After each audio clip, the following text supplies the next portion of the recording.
never know how circumstances are going to change,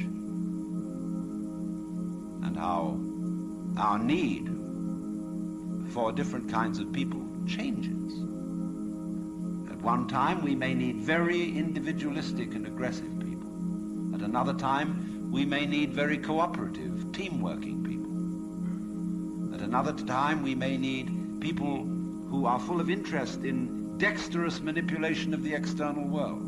At another time, we may need people who explore into their own psychology and are introspective.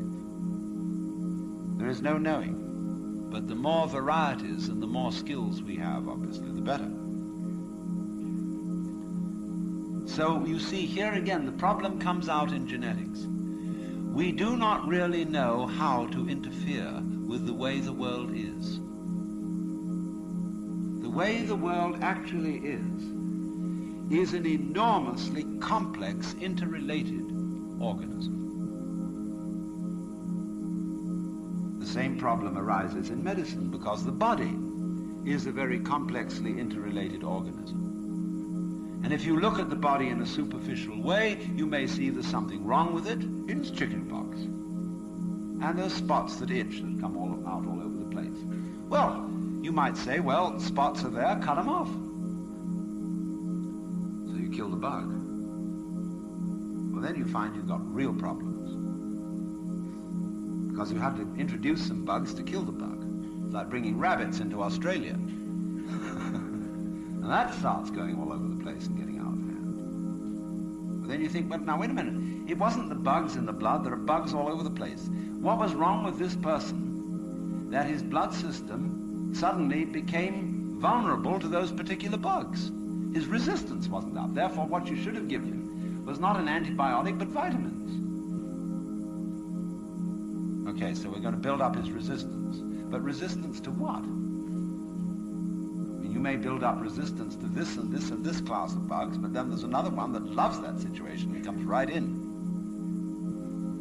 See, we always look at the human being medically in bits and pieces because we have heart specialists, lung specialists, bone specialists, nerve specialists, and so on.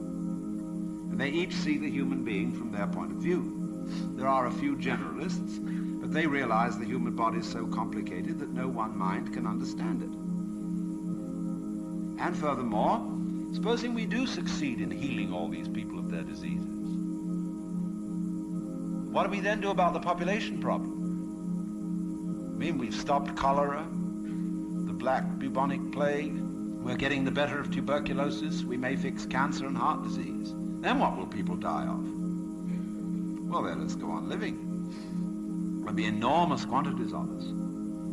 Then we have to fix this birth thing. Pills for everybody. Then we find, what are the effects, the side effects of those pills? What are the psychological effects upon men and women of not breeding children in the usual way? We don't know.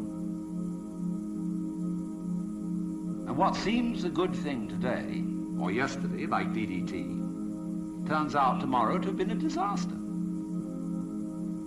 What seemed in the moral and spiritual sphere too, like great virtues in times past, are easily seen today as hideous evils. Let's take, for example, the Inquisition. In its own day, among Catholics, the Holy Inquisition was regarded as we today regard the practice of psychiatry.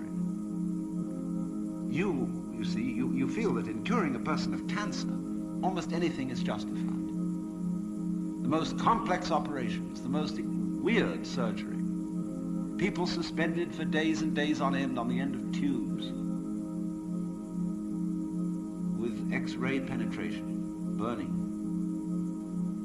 or people undergoing shock treatment, people locked in the colorless, monotonous corridors of mental institutions. In all good faith, they knew that witchcraft and heresy were terrible things,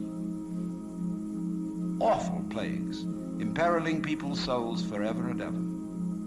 So any means were justified to cure people of heresy. We don't change. We're doing the same thing today, but under different names.